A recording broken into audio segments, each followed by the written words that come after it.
బెంగళూరు జట్టు నిన్న చాలా గడ్డు పరిస్థితుల్ని ఎదుర్కొంది. ఆదివారం జరిగిన మధ్యాహ్నం నాటి మ్యాచ్‌లో బెంగళూరు జట్టు స్టార్ స్పిన్నర్ కరుణ్ శర్మ కన్నీటి పర్యంతమయ్యాడు. ఐపీఎల్ 2024 సీజన్‌లో భాగంగా నిన్న జరిగిన మ్యాచ్‌లో ఒకే ఒక్క పరుగు తేడాతో బెంగళూరు జట్టు ఓడిపోవడం నిజంగా ఆ జట్టు ఆటగాళ్లని, అభిమానుల్ని తీవ్రమైన విషాదంలోకి తోసేసింది.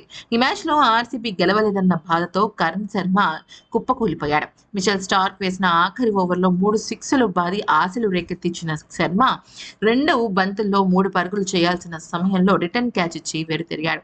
ఆఖరి బంతికి క్విక్ డబుల్ తీసే సమయంలో లూకీ ఫెర్గ్యూసన్ రనౌట్ అవడంతో ఇక ఆర్సీబీకి ఓటమి తప్పలేదు. ఎలాంటి అంచనాలు లేని సమయంలో సంచలన బ్యాటింగ్‌తో చెలరేగిన కరణ్ శర్మ విజయ లాంఛనాన్ని పూర్తి చేయలేకపోయాడు. దాంతో అతను తీవ్రమైన భావోద్వేగానికి లోనయ్యాడు. ఈ మ్యాచ్‌లో ఆర్సీబీ ఓడిన కరణ్ శర్మను అభిమానులు ఎంతో గొప్పగా చూశారు. అందరి మనసులను గెలుచుకున్నాడు. ఇక ఏడుస్తూ మైదానాన్ని వీడిన కరణ్ శర్మ ఆ తర్వాత తన జట్టు ఆటగాడిని పట్టుకుని అమాంతం ఏడ్చేస్తూ వచ్చాడు. అయితే ఆ సందర్భంలో విరాట్ కోహ్లీ దూరం నుంచి కరణ్ శర్మను చూసి కంటతడి పెట్టుకున్నాడు. అయితే ఇదంతా చూసిన ఆర్సీబీ జట్టు అభిమానులు మీ ప్రయత్నం మీరు చేశారు. ఇక డెస్టినీకి మీరు నిర్ణయం వదిలేయండి.